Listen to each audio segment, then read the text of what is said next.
Hello graduates, class of 2020, Baker Charter Schools. It's my honor to be able to speak to you. Although I never would have thought it would have been in this medium, I'd much rather be standing in front of you live, and I'm sure you guys would love that as well. Well, I'm Dr. Holt, and I get to be the superintendent of Baker Charter Schools, and I'm just so privileged to be in this role. Just finished my 12th year with the school, so I've been here from the very beginning. It's been a crazy ride, and I just love what I do. And so here I am talking to you graduates. I've got a few things that I wanted to share with you, and it's actually nice this year that I get to speak to all the regions. I don't always get that chance to be in person with all the regions. So I'm excited about being able to share with you in this way. And the first thing I wanted to talk about was just a little bit about coronavirus. I know that it's just such a small portion of your guys' educational career. It's only about 2% of your entire career. So keep that in perspective. It's a little tiny thing, but sometimes little tiny things can teach us a lot.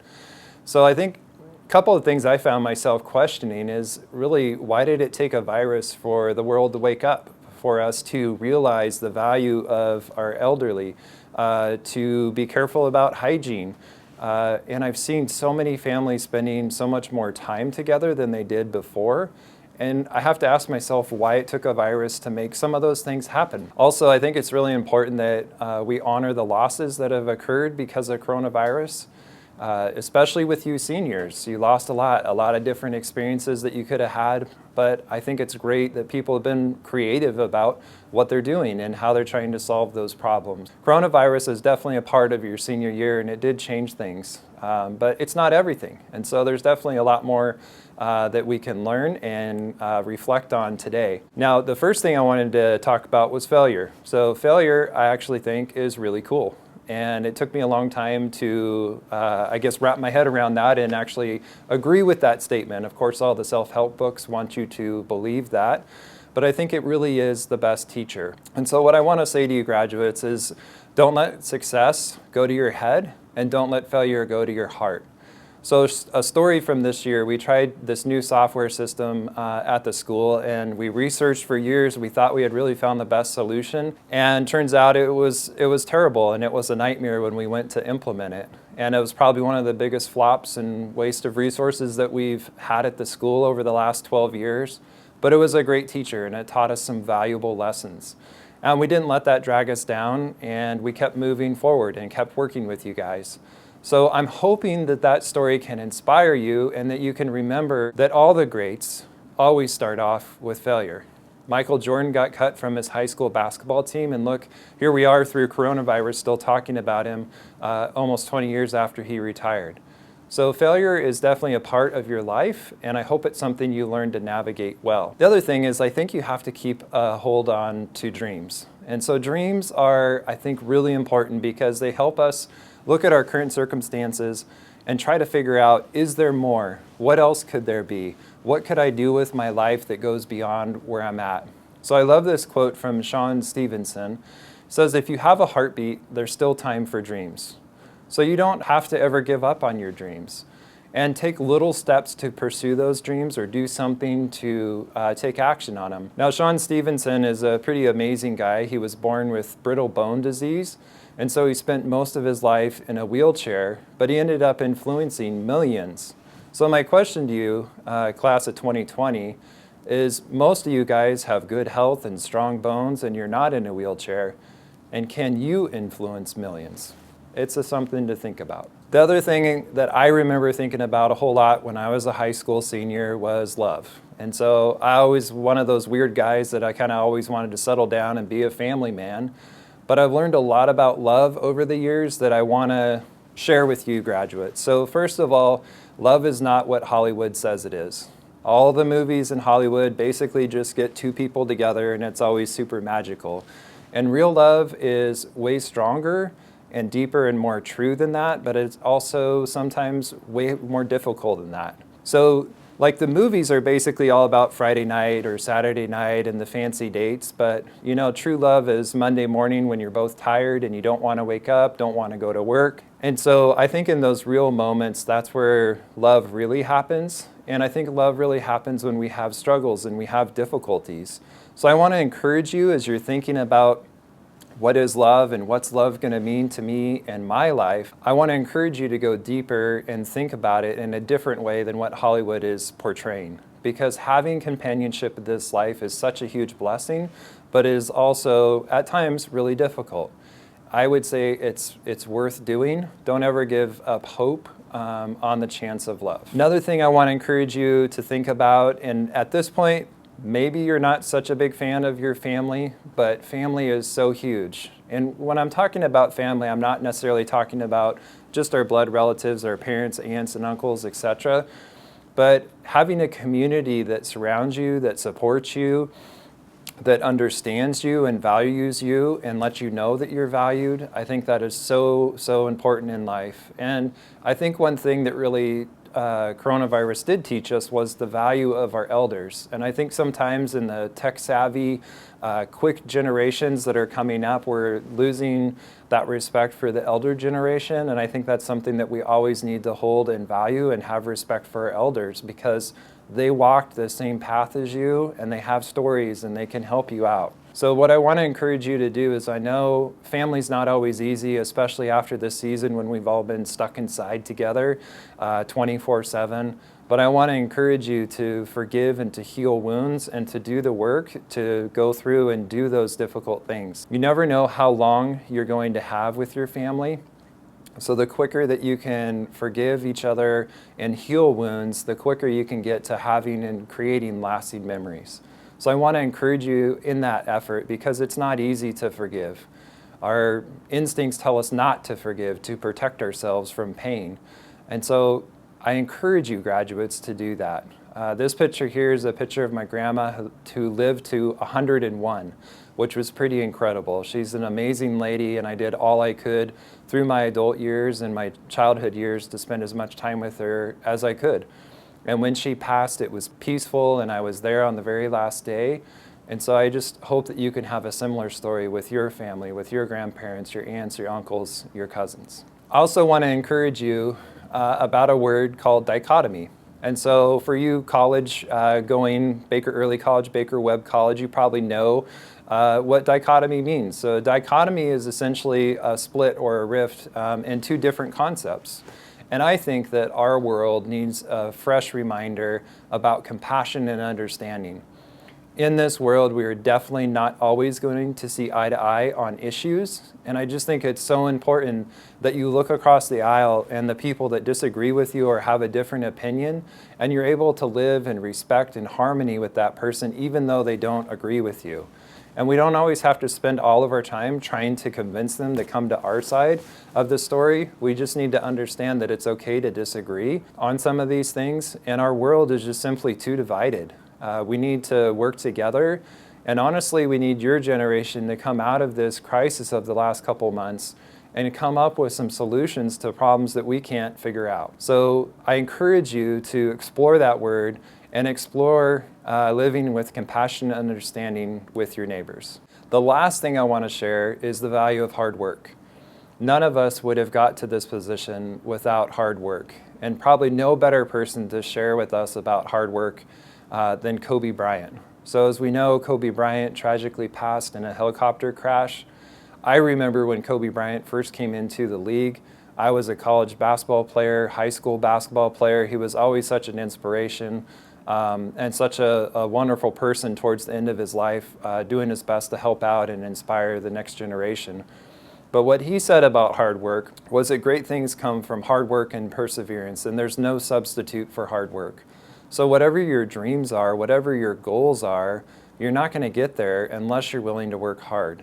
And I found in my life that nothing of great value comes easily. So all the things that I've accomplished in my life, building this school, getting my doctorate, having the family that I do, none of those things have come because they just came to me or were easy for me.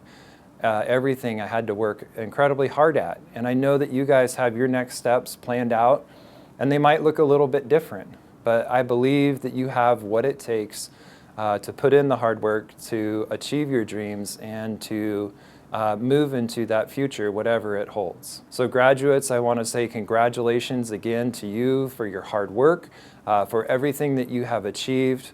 And to parents and grandparents, I want to say thank you for choosing Baker Charter Schools.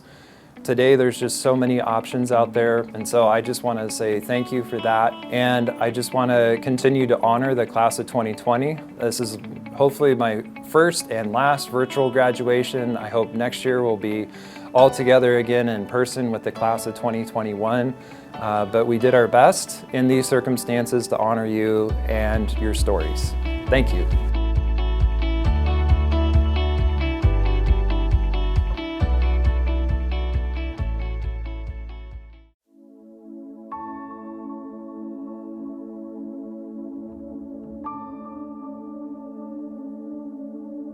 Hello, my name is Rebecca Batten, and I'm a valedictorian this year. Hi, my name is Julia Chadwell, and this is the year I graduate. Hello everyone, graduates and families alike. My name is Lainey Bonner, and I have the honor of giving one of the valedictorian speeches for the 2020 class. My name is Rhiannon Curley, and I'm enrolled at Baker Early College.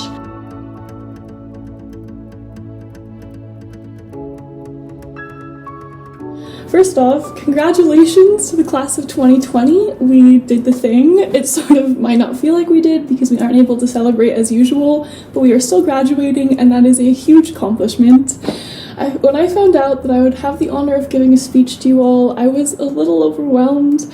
I didn't know what to say. I started thinking back to like the last 13 years of my education experience. I've been in 3 different states, 11 different learning environments, and whether it was homeschooling, private school, public school, outdoor school, and most recently college, I feel like I've really run the gamut of academic possibilities.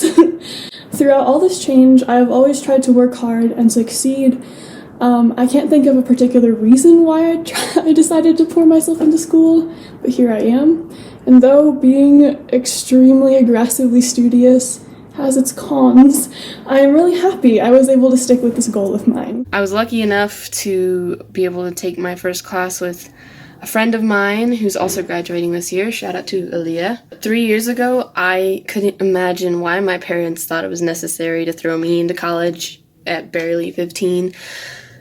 But now I understand, and I'm so grateful that they chose to push me because I've learned so much, and I've met so many people who've really inspired me. My high school journey was simple. I attended a small school for most of my life, and, well, I attend Baker now. I simply reached the end of the road at my former school and desperately needed a change. Though I don't know all of you, and each one of your stories is unique, we all have similar reasons for attending Baker. We have a connection because of our circumstances. Because of the early college program, I've been able to take steps towards my dreams. I'm currently taking EMT classes as an introduction into medicine, with the eventual goal of becoming a surgeon. I was able to learn Mandarin Chinese and even study abroad in China. To all my tripmates and 2 of my Baker COCC underclassmen, thanks for helping craft that trip. From getting fish pedicures to exploring ancient gardens to struggling communicating in Mandarin together, the memories created with you all will last a lifetime.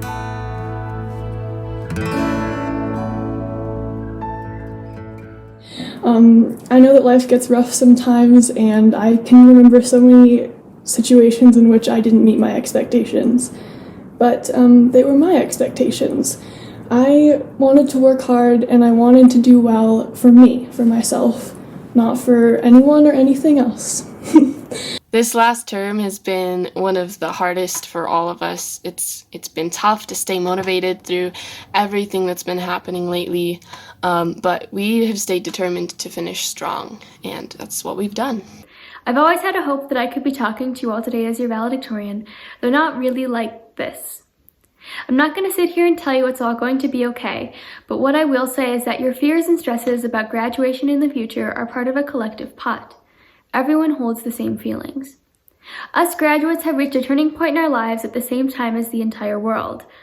We'll start lives different from ours before as the rest of the world tries to return to normal. This is our chance to make an impact and stand out. Last spring, I watched my sister cross the stage, receive her diploma, toss her cap into the air, and complete a 13-year journey.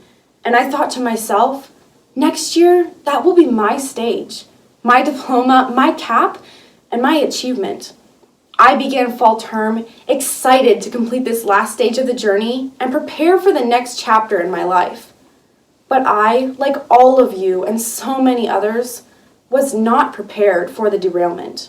A few days ago, on a particularly windy afternoon, I noticed one of the red-tailed hawks that frequently circle my family's property, as it struggled to battle against the strong winds that were fighting against it.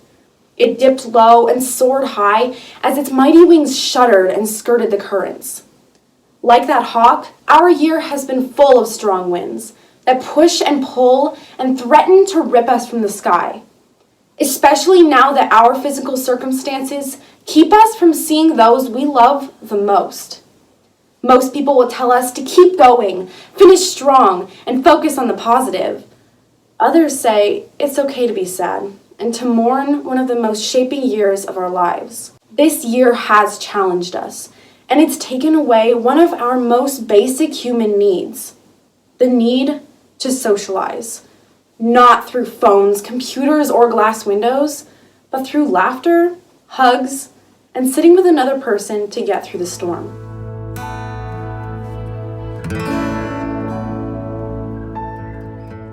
I was so blessed to be part of this program. There are a few people I want to thank for all of the opportunities I've been given and my ability to continue my education to a bachelor's and then hopefully a master's degree. I'd like to thank my grandma for always having supported me and giving me so much advice throughout the years. I'd like to thank Della for brute forcing me into becoming a developed and self-sufficient human. And I'd like to thank my mom for being the person that has always been there for me, regardless of anything, everything else. I couldn't have done it without you. To my teachers and counselors, to my peers and coaches on my robotics team, thank you. To the other wonderful driven Baker students I've been able to meet, thank you for teaching me about your stories and passions. Though we may be graduating into a thick fog of uncertainty, I'm certain we can take that fog and craft the world that we would like to see from it. I would like to thank my parents for their guidance and encouragement my entire life. And finally, I thank my sister Brett, the most influential person to who I've become today and my best friend. Cheers, class of 2020. We did it.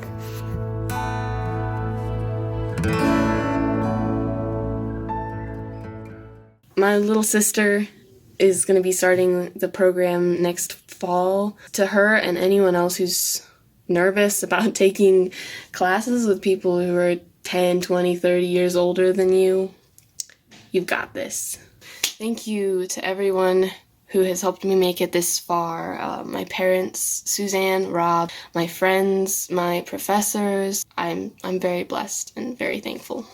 When asked to give advice, I thought about what I would have wanted to hear in high school. Though it's not the greatest piece of advice, the overwhelming pros outweigh the cons. Don't think too much. Chances are, if you're debating or procrastinating your decision, you're looking for a change or seeking reasons to not do something.